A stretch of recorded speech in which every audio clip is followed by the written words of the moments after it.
Bonjour à tous les amis, soyez les bienvenus. Zach Moikassa. Il me tarde de vous rencontrer. Bienvenue à tous, mais à tous les nouveaux. En tout cas, sentez-vous à l'aise. Ravi de vous avoir parmi nous. C'est un réel plaisir. Nous sommes là pour nous grandir, pour nous épanouir, pour nous aider à construire ce que nous avons comme capacité. Un réel plaisir.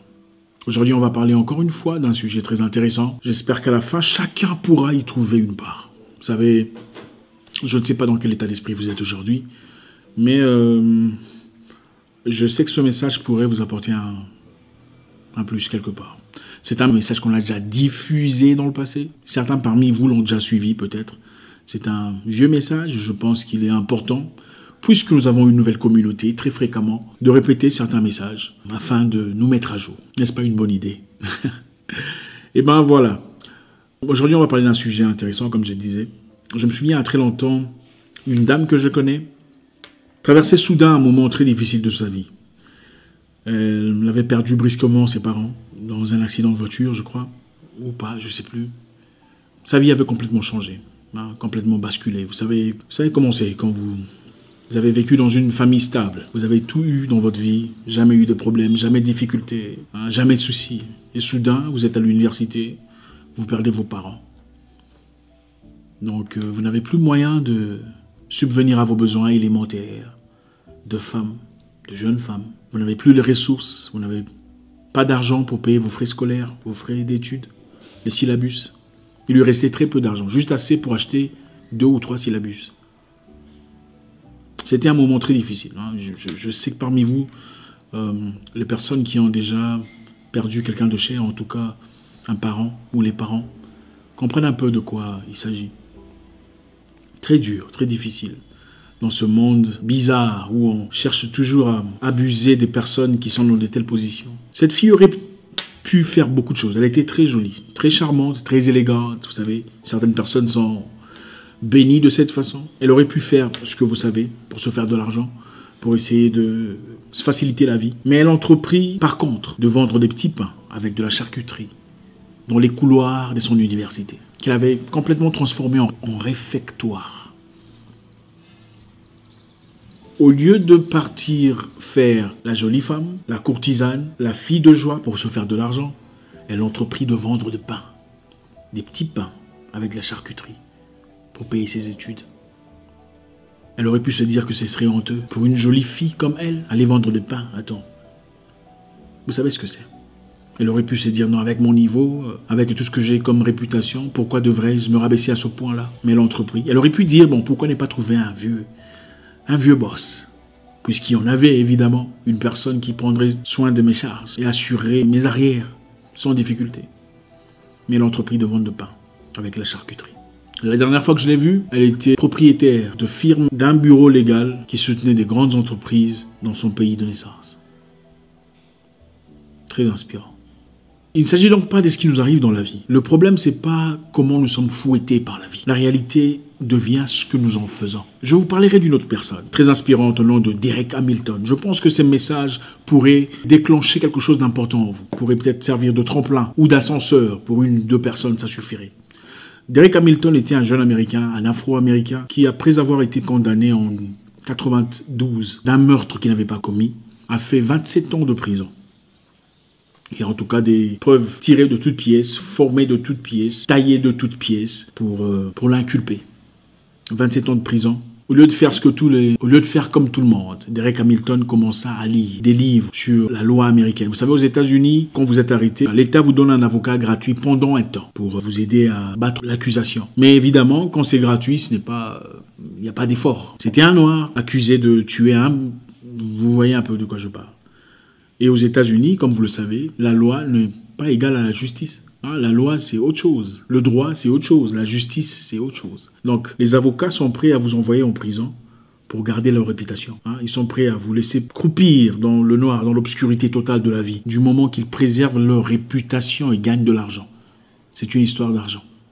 Derek Hamilton a pris du temps. Au lieu de devenir un voyou en prison ou de perdre la tête, il commença à lire des documents sur le droit américain. Il commença à lire, à se ressourcer, à comprendre comment est-ce que son cas était traité. Il a acquis la connaissance nécessaire Et 27 ans plus tard, ils sont rentrés au tribunal pour revoir son cas. Et il a battu l'opposition.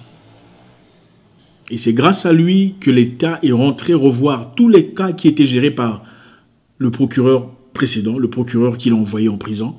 Et on y a trouvé 50 cas qui n'étaient pas corrects. 50 cas ayant des incohérences et des inconsistances. Et beaucoup de personnes ont été libérées de prison. Aujourd'hui, c'est un représentant, un activiste qui se bat pour le droit des prisonniers, qui sont très souvent d'ailleurs envoyés en prison pour des fausses raisons. Envoyé en prison, accusé pour quelque chose qui n'a pas été commis par lui. Au lieu de perdre la tête, il a le courage, ou de pleurer sa vie. Il a eu le courage d'étudier, de lire, de se battre, pour se sortir de prison 27 ans plus tard. Il s'est représenté lui-même, cette fois-là. Il n'a pas eu besoin d'avocat, parce qu'il connaissait la loi. Ce que vous cherchez dans la vie dépend de l'ampleur de son importance dans votre cœur. Beaucoup de personnes pensent vouloir des choses, mais en réalité ne le veulent pas véritablement. Quand on veut, on peut. Quand on veut, on peut, même avec sa vie. Il ne suffit pas de pleurnicher, de dire « qu'est-ce qui m'arrive ? Pourquoi la vie me place dans ces conditions affreuses ? Pourquoi la vie me trahit ainsi ? Pourtant, je suis quelqu'un de bien. Je ne fais rien de mal. Je n'ai jamais été infidèle aux humains ou je n'ai jamais cherché à être injuste ou incorrect. » La vie n'est pas toujours belle. La vie est ce que vous en faites. Les coups de la vie viendront toujours. Ils sont inévitables. On ne peut pas les esquiver. Quelquefois on peut, mais souvent on ne peut pas. Mais quand vous êtes frappé par les coups durs de la vie, comment réagissez-vous? Comment réagissez-vous quand le coup dur de la vie vous frappe? Restez-vous dans un coin, pleurnichant votre propre vie, croupissant dans la peine, la misère, la douleur, la trière, la galère? Ou êtes-vous prêt à lutter, à vous battre, à vous relever, à faire ce qu'il faut faire, à lutter? Ce que vous cherchez à faire dépend de vous. C'est-à-dire, si vous faites chaque jour quelque chose, même si vous n'y arrivez pas, vous êtes en train de gagner. Laissez-moi vous donner un exemple. Vous savez, dans la vie, il est très important de vous associer aux gens qui connaissent certaines choses mieux que vous. Je sais que souvent, les gens essayent d'éviter toute personne qui ait un peu plus de connaissances que soi. C'est très souvent dans nos communautés. Quand vous remarquez quelqu'un en train de faire des trucs plus avancés, vous l'évitez totalement. Parce que souvent, c'est un complexe d'infériorité. On ne veut pas se dévoiler, on ne veut pas montrer ses incompétences, ses insuffisances. On s'écarte. Pourtant, ce n'est pas bien. Il faudrait aussi chercher à s'associer aux personnes qui sont plus expérimentées dans quelconque domaine. Peu importe la situation. Même si ce domaine n'est pas tout à fait en accord avec le vôtre. Parce qu'à travers son domaine, vous pouvez en tirer des éléments qui peuvent vous aider à avancer dans la vie. Je vais vous donner un exemple très important. Quand vous faites la course avec des gens qui vous ressemblent, des gens qui sont aussi forts que vous, aussi courageux que vous, aussi résistants que vous, qu'est-ce qui se passe? Il y a de fortes chances que vous soyez premier, dans une course d'1 kilomètre par exemple. Vous faites 1 kilomètre avec vos potes, vos amis, des gens qui vous ressemblent, qui sont comme vous, qui réfléchissent comme vous, qui ont été aux mêmes écoles que vous. Il y a de fortes chances que vous gagnez la course. Ou que vous soyez deuxième. Ou premier.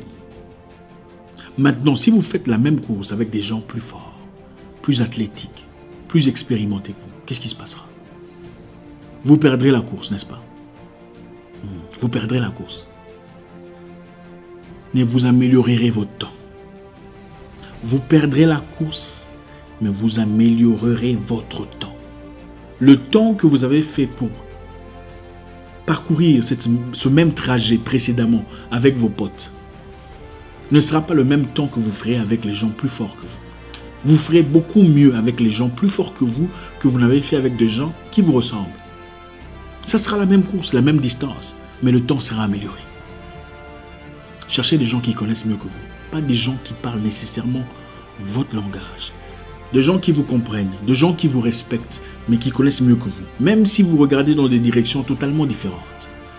Du moment que vous pouvez vous servir de leurs compétences pour avancer dans la vie, c'est tout ce qu'il faut. Je vous donne un exemple pour conclure. Après la Deuxième Guerre mondiale, les Japonais avaient fait des atrocités sur leur propre... Non, sur les Chinois, d'accord. Il y a un monsieur au nom de Yoshiro, un médecin, qui a fait des choses incroyables. L'unité 113, je crois, ou 117. Ils ont fait des expériences chimiques et biologiques sur des humains. Hein. Ils ont dépiécé des humains pour voir combien de temps il faut pour